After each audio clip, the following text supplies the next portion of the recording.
오늘 시간에는 사도행전 강의 101번째 시간입니다. 세상 권력자들의 바람과 사도 바울의 바람이란 제목으로 함께 말씀의 은혜를 나누기를 원합니다. 세상 권력자들이 자신의 영역을 통치할 때 어떤 마음을 갖고 있을까요? 그리고 하나님의 종으로서 이 땅에 사명을 가지고 온 사람들, 사명자들은 어떤 바람이 사람을 만날 때마다 그렇다는 거죠. 어떤 바람을 가지고 있는 것일까요? 오늘 우리는 두 명의 로마 총독을 만나게 됩니다. 하나는 벨릭스라는 총독이고요. 또 한 사람은 베스도라는 총독입니다. 베스도는 벨릭스의 후임자로 로마의 총독으로 부임한 사람이죠. 그리고 이제 다음 시간에 또 배우게 됩니다만은 아그리빠 왕이라는 사람이 등장하는데 이 사람은 정확히 말하면 아그리빠 2세입니다. 아그리빠 2세는 아그리빠 1세의 아들인데요. 아그리빠 1세라는 사람이 낳은 아들이 아그리빠 왕인데, 아그리빠 왕도 유대를 좀 통치하는 것인데 나중에는 아그리빠 2세는 명목상의 그런 통치자 왕이고, 실제는 로마가 총독에게 왕권을 주어서 통치를 하게 하는 그런 상황에 있습니다. 그러니까 로마의 실질적 통치자는 총독들로서 벨릭스와 베스도이겠고, 나중에 이제 아그리빠 왕이 자신의 그 부인 버니게라는 사람과 더불어서 이 새로 총독이 부임했다니까 인사차 오게 된 겁니다. 근데 이쪽은 아그리빠 왕은 이제 유대의 명목상의 왕이죠. 그러니까 상당히 여기도 중요한 사람입니다. 근데 이 아그리빠 2세라는 왕은 아그리빠 1세 왕의 아들인데, 이 아그리빠 1세의 아버지가 아리스토블루스라는 사람이고, 그 다음이 헤롯 대왕이에요. 그러니까 아그리빠 1세의 할아버지가 헤롯 대왕이에요. 성경에 나오는 헤롯 대왕. 직계입니다, 직계. 그래서 로마에서 헤롯 대왕은 상당히 그 유력한 일들을 많이 해가지고, 그리고 아그리빠 1세, 예전에도 한번 아그리빠 1세 야고보를 죽인 그 이 사건을 한번 얘기를 했는데, 아그리빠 1세는 그 로마의 황제하고 아주 친했어요. 친구처럼 지낸 사람입니다. 자기 친구가 왕이 될 줄, 황제가 될 줄 몰랐죠. 근데 나중에 황제가 된 거예요. 그러니까 엄청난 권력을 누릴 수가 있었죠. 그런데 그 권력 아래 있기 때문에 함부로 무시할 수 없는 사람이 이제 등장하는데, 이 대표적인 유대의 통치자들과 바울이 만났다는 거예요. 그러면 이 유대 통치자들은 어떤 마음을 가지고 있었고, 바울은 또 어떤 마음을 가지고 있었을까요? 바울이 만약에 천국에 가시게 되면은 서열이 몇 번째 안 될 거예요. 24장로 안에서도 서열이 하나님의 어떤 그 나라의 기준으로 본다면, 그러니까 바울은 예를 들어서 1000년에 2000년에 한 번 나올까 말까 한 인물이죠.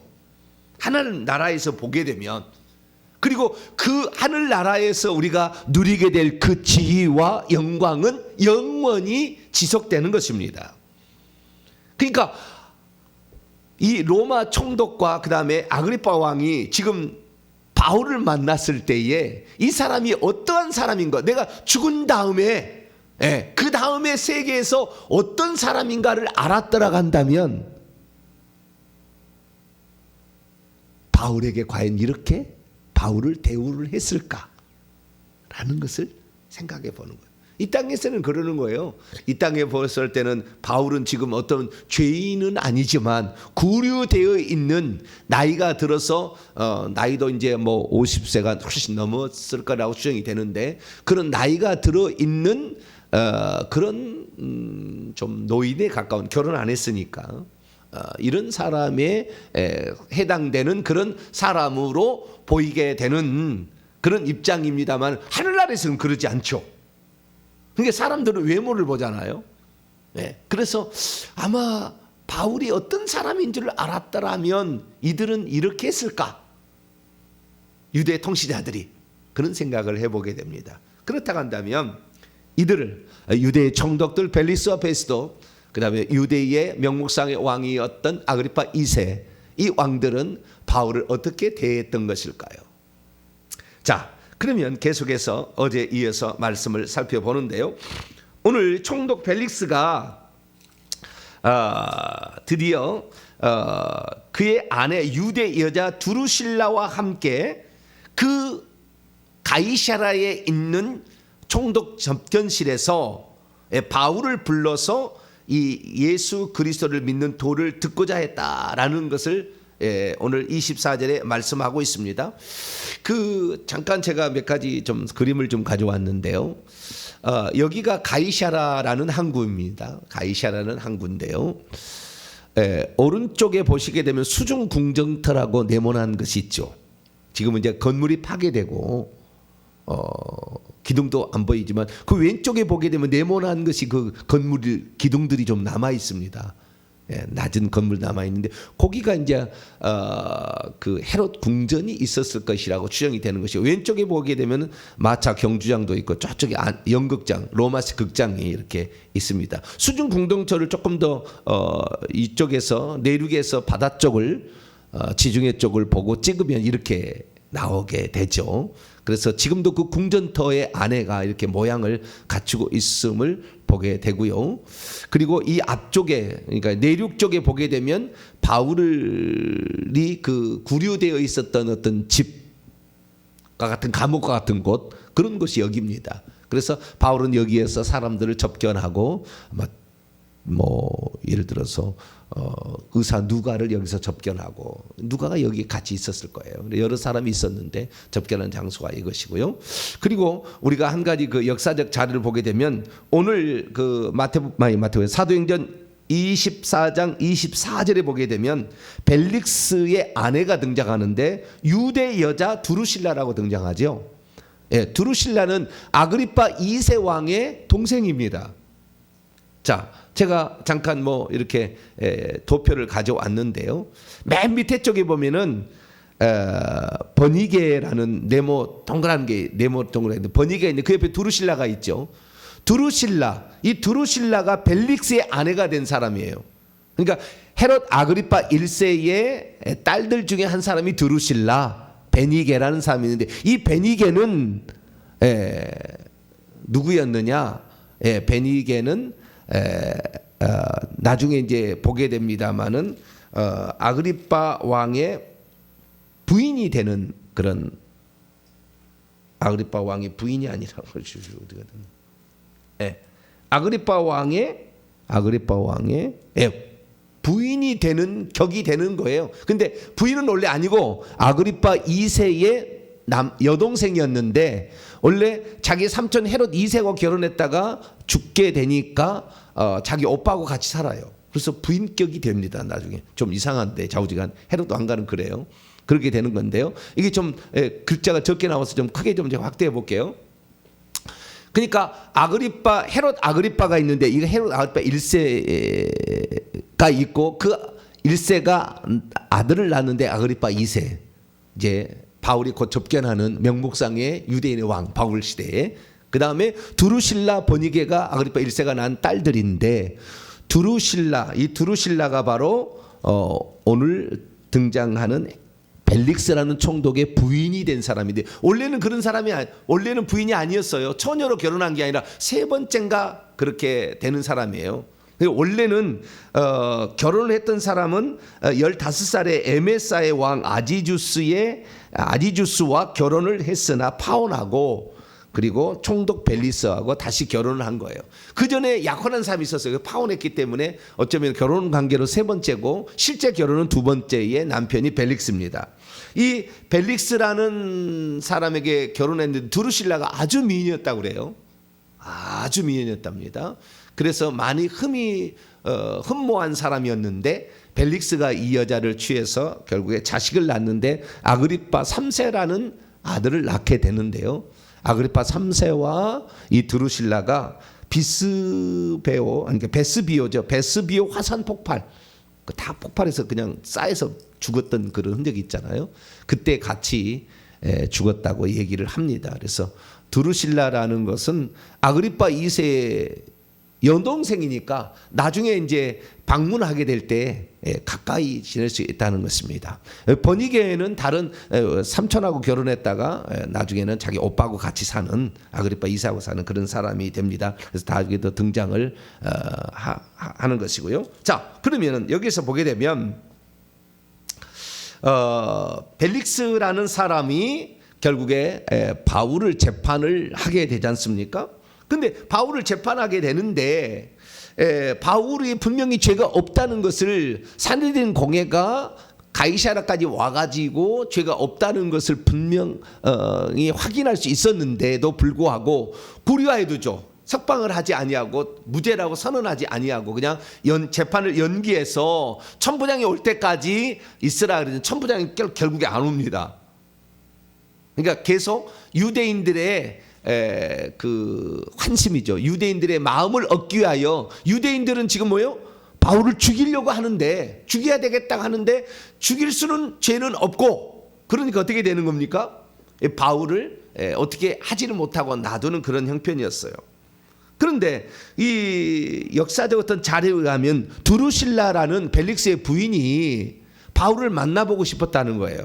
왜냐하면은 드루실라가 기독교에 대해서 알고 있었으니 그 알고 있을 수밖에 없었던 것이 자신의 시할아버지죠. 시할아버지는 아리스토블루스라는 사람이 아주 신앙이 좋은 사람이었거든요. 로마에서 기독교를 믿고 있었거든요. 그러니까 그에 대해 알고 싶은 생각이 있었던 거죠. 그래서 시할아버지가 아니라 자기의 아버지죠. 그러니까 여기 보게 되면 아리스토블루스가 있는데 드루실라의 아버지의 할아버지네요. 아리스토블루스가 아주 신앙이 좋은 사람이었거든요. 그렇기 때문에 드루실라가 자기 남편을 통하여서 바울이 있다니까 기독교의 대가라고 하니까 기독교에 대해서 알고 싶어가지고 이렇게 남편을 통해서 바울을 접견을 하게 됩니다. 그러자 벨릭스와 드루실라 앞에서 바울이 이렇게 예수 그리스도에 대해서 증언을 하게 되는데요. 그래서 성경이 이루어지죠. 왕과 이스라엘 앞에서 복음을 증언할 자라는 그 예언이 이루어지는데 그때 바울이 얘기한 게 뭐냐면 바울이 만약에 로마의 총독하고 잘 이렇게 샤바샤바 해가지고 아첨하는 말을 하거나 뭐 이렇게 해가지고 자기가 풀려날 수 있도록 만약에 이렇게 할 수도 있었을 거예요. 죄가 없으니까. 또는 뇌물을 주든지 이렇게 해서 풀려날 수 있었을 텐데 바울이 그때의 관심은 바울의 바람은 뭐였느냐? 내가 어찌하든 간에 이 죄수에서 벗어나서 자유인이 되는 게 아니라 바울은 어찌하든 게 모든 사람에게 예수 그리스도를 증언해 가지고 그가 하나님 앞에 심판대 앞에 섰을 때에 용서받고 천국에 들어가는 것이 바울의 관심사였고 바람이었다는 거예요. 그래서 25절 사도행전 24장 25절 보면 바울이 의와 절제와 장차 오는 심판을 강론하니 어려운 거잖아요. 의롭게 살아야 된다. 할 수 있는 거 다 하는 게 아니라 절제하며 살아야 된다. 우리는 장차 심판을 받을 거야. 무거운 주제들이죠. 우리 교회는 맨날 이런 얘기 하잖아요. 그죠? 별로 사람들이 안 좋아할 주제를 주여. 그래도 우리가 하나님 앞에 설 때를 생각해야 되니까 할렐루야. 그죠? 네. 바울이 하는 얘기 저도 얘기하는 거예요. 너희들 세상 마음껏 사는 것이 아니라 우리가 죽은 다음에는 영원한 세계가 영적 세계가 기다리고 거기에서 인정을 받은 사람이 돼야 된다. 할렐루야. 그래서 너는 세상에 할 거 다 하고 그렇게 사는 게 아니야. 절제해야 돼.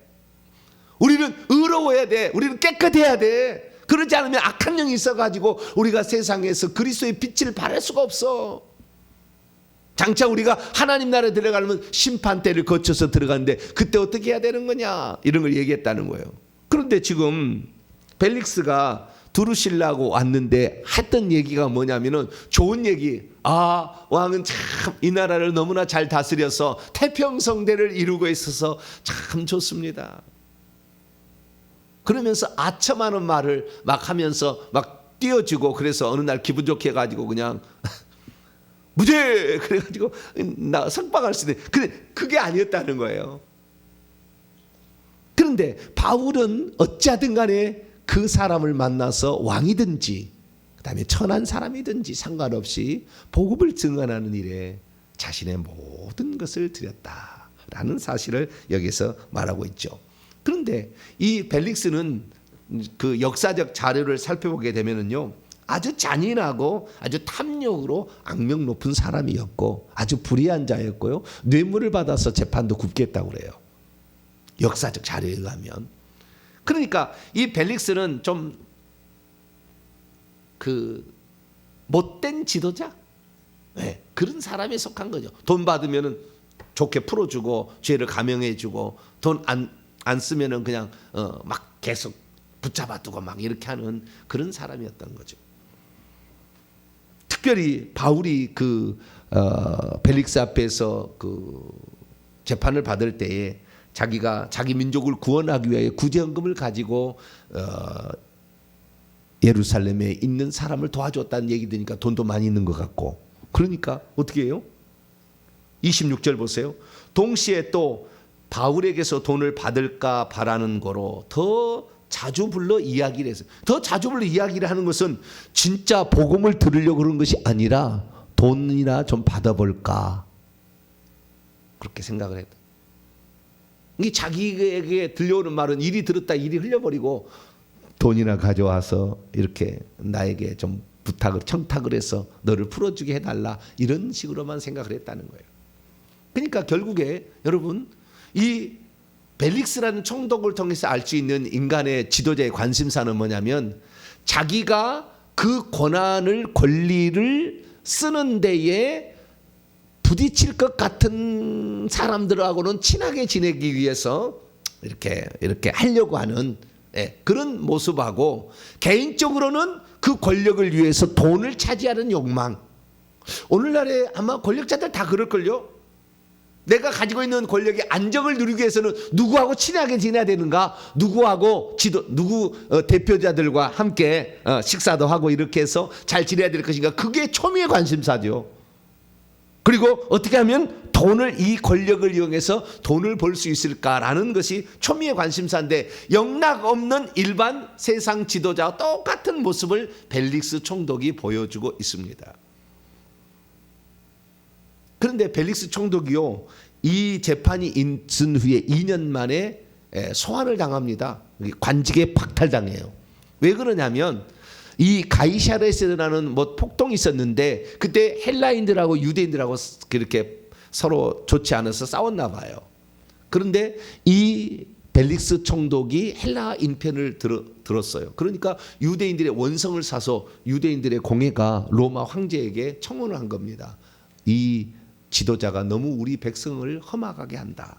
그래서 결국에 로마 황제가 벨릭스를 이렇게 불러서 면직을 시키죠. 그리고 베스도라는 사람을 그 다음 사람으로 후임으로 보내게 됩니다. 벨릭스는 그의 형이 로마 황제하고 좀 친했기 때문에 면직을 당했지만 죽임을 당하지는 않았다고 그래요. 근데 베스도가 그 다음에 왔는데, 베스도가 이제 부임을 했습니다. 근데 베스도가 부임할 때까지 무려 이 연기를 한 다음부터 2년 동안을 아까 얘기했던 그 접견소에다가 그냥 이렇게 계속 감옥과 같은 곳에다가 바울을 이렇게 방치를 하는 그런 상태에 있었습니다. 왜냐하면은 그 답은 그거예요. 27절 보면, 이때 2년이 지난 후 보르기오 베스도가 벨릭스의 소임을 이어받으니 벨릭스가 유대인들의 마음을 얻고자 하여 바울을 그냥 구류하여 붙잡아 결박당한 채로 그냥 그대로 두었다라고 이렇게 말하지 않습니까? 그래서 유대인의 마음을 얻고자 하는 거예요. 그럼 베스도는 어땠느냐? 베스도는 알려진 바에 의하면 상당히 훌륭하고 능력 있는 성실한 지도자였다. 공평으로 통치한 자였다라고 보여지는데, 그런데 유대 나라에 와서 봤을 때에 행하는 거 보면은 역시 시류에 편승하게 되는 그런 사람으로 바뀌어지는 것을 보게 됩니다. 25장입니다. 1절 보면 베스토가 부임한 지 3일 만에 가이사라에서 예루살렘을 올라갔어요. 가이사라는 로마의 총독 사저가 있는 곳으로서 거기에서 다스리게 되는데, 예루살렘에 있는 지도자들을 와서 내가 부임했으니까 와라 이렇게 해야 될 텐데 그들의 환심을 사고자 내가 가겠다고 간 거예요. 이게 상당히 정치적 센스가 있는 거죠. 내가 다스릴 사람들과 친하게 지내보자라는 것이죠. 그랬더니 가자마자 2절 보니까 대제사장들과 유대인들 높은 사람들이 바울을 고소했어요. 고소했습니까? 고발했습니까? 여기는 자꾸 이제 고소, 고발, 상소 막 이런 말이 나오는데요. 우리가 법적인 용어를 좀 알아야 되는데, 고소 고발이 있잖아요. 고소 고발 사건. 고소하는 거하고 고발하는 차이가 있는데, 여기 고소했다는 말은 잘못된 표현이에요. 고발했다고 해야 됩니다. 왜냐하면 고소라는 것은 당사자가 피해를 봤다고 어떤 사람을 그 법정에 호소할 때는, 당사자가 할 때는 고소라고 그러고, 제3자가 저건 아니지 해서 하는 건 고발이에요. 똑같이 처벌이나 이런 거 똑같지만 그것이 어떤 법적으로 재판을 열어서 일어나는 건 사실이지만, 고소는 자기가 직접 해당 당사자예요. 내가 해를 본 거예요. 내가 손해를 봤든지 뭐 해를 받던 거예요. 그래서 그때는 고소하는 것이고, 제3자가 있을 때는 고발이기 때문에 여기서는 고소할 세 아니라 고발할 세 이렇게 돼야 되죠. 5절에 보니까 있거든 고발하라 이렇게 얘기하는 거 보니까 고발이 맞는 거예요. 그런데 이렇게 바울을 고소하면서 뭐라고 고소를 하냐면 3절에 베스도 당신이 호의로 바울을 예루살렘으로 이렇게 옮겨가지고 여기에서 재판을 열었으면 좋겠습니다 라고 얘기를 하는데, 이는 길에 매복하였다가 그를 살해하고자 함이라. 유대인들의 관심사는 뭡니까? 오직 이 바울을 죽이고자 하는 그 열망으로 가득 차 있지 않습니까? 그런데 베스도가 부임하자마자 벨릭스에게 물어봤을 거 아닙니까? 무슨 일이 여기에 있었습니까? 지금 2년 전에 어떤 한 사람을 받아뒀는데 이만저만해서 유대인들이 죽이고자 막 했다는 암살조가 있다는 것에 대해서 여기에서 와 있었으나 죄는 없지만 그러나 유대인들 때문에 내가 풀어주지 못했어라는 얘기 들었을 거 아니에요? 그런데 지금 다시 예루살렘에 가서 재판을 받을 수 있도록 이 유대인들이 그것을 호소하는 건 뭡니까? 또 죽이려고 하는 거잖아요. 그러니까 지혜롭게 대답을 하죠.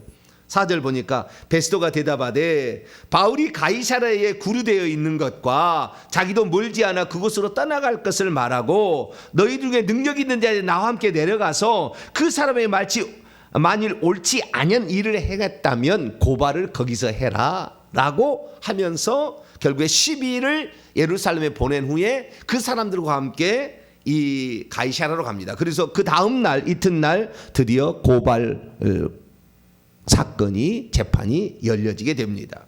그런데 7절 말씀 보니까 여러 가지 중대한 이런 일들로 바울이 이런 죄를 지었다고 고발을 했지만 아무런 증거를 대지 못했어요. 그리고 이제 바울이 이제 변호할 차례입니다. 그때 8절 보니까 유대인의 율법이나 성전이나 가이사에게 내가 도무지 죄를 범하지 않았다. 그전에는 뭡니까? 소요죄, 나사렛 이단 괴수죄, 성전 모독죄 막 이런 걸로 했었잖아요. 그런데 이번에는 좀 다른 걸로 했나 봐요. 율법을 어겼다, 성전을 더럽게 했다, 가이사에게 반역했다. 근데 그거 없잖아요. 하나도 그거 없잖아요. 그런데 이 베스도가 10일 동안 예루살렘에 갔다가 정황을 파악하고 오니까 예루살렘을 잘 다스리려면 산헤드린 공회하고 자 이렇게 지내야 된다는 걸 알게 되는 거죠. 그들이 괜히 그냥 그들하고 마찰을 일으키게 되면은 통치하기 불편하다는 걸 알게 되죠.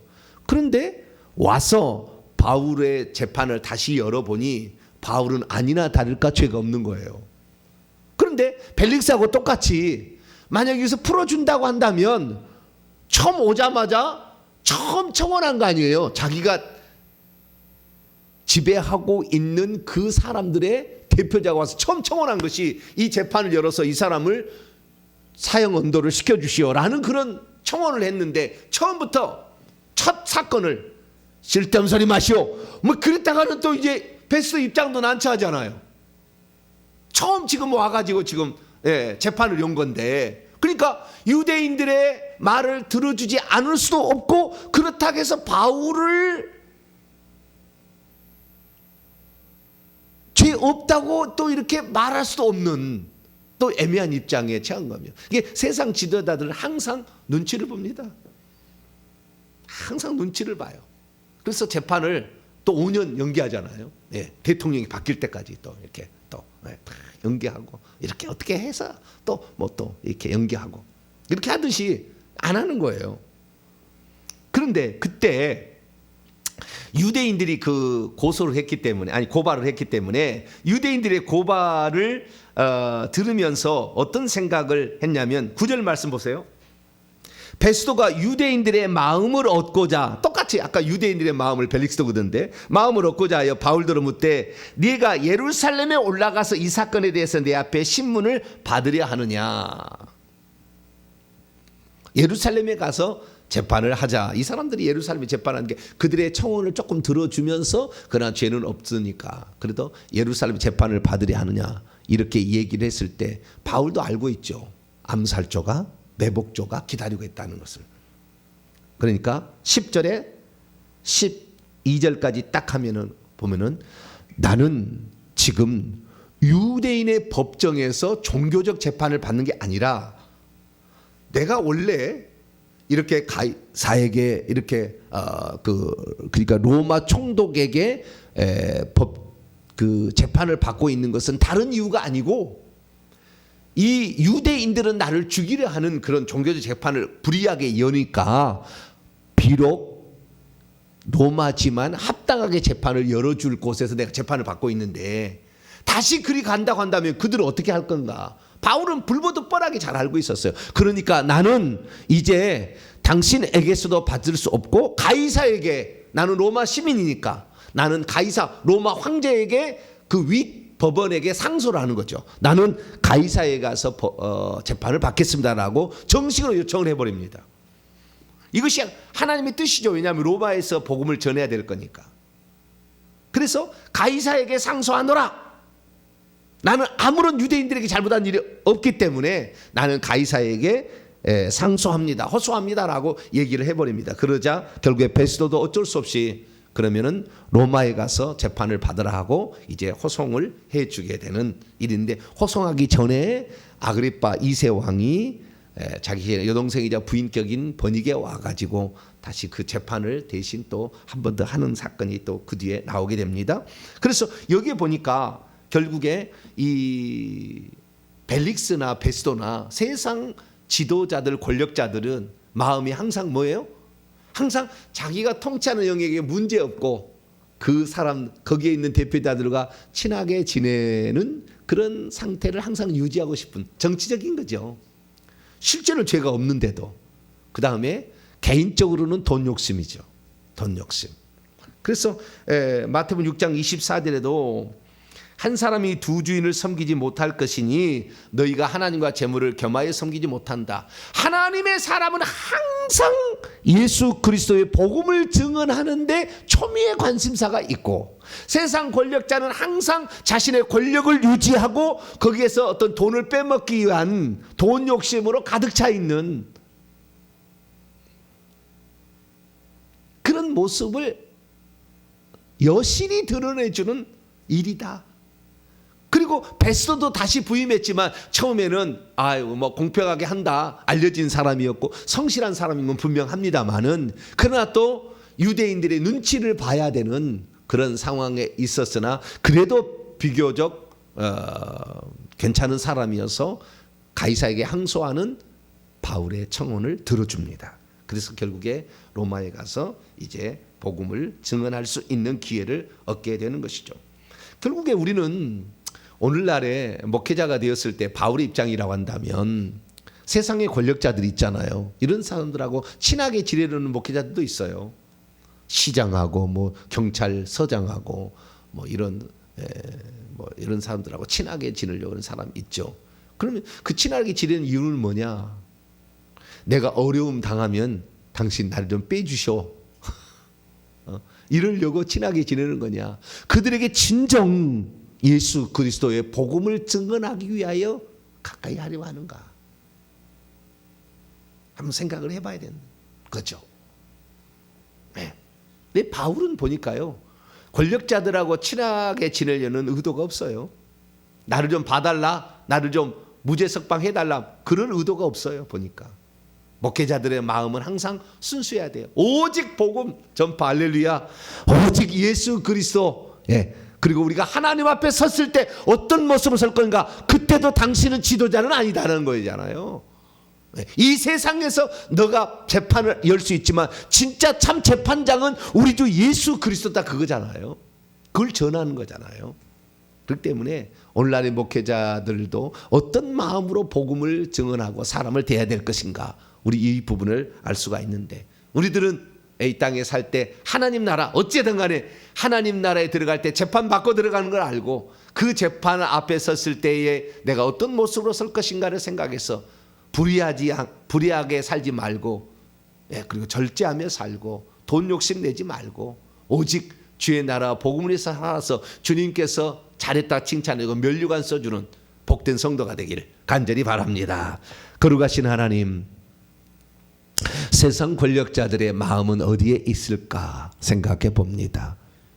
그나마 바울은 그 마음이 오직 그들의 영혼이 천국 가게 하는 데 관심이 있었습니다. 주여, 저희들 일평생에 모든 사람들에게 바울의 그 마음을 본받아 그들에게 복음을 증언하고 그들의 영혼을 불쌍히 여겨 기도해 줄 수 있는 우리 모두가 되게 해 주옵소서. 우리 주 예수 그리스도의 이름으로 기도하옵나이다.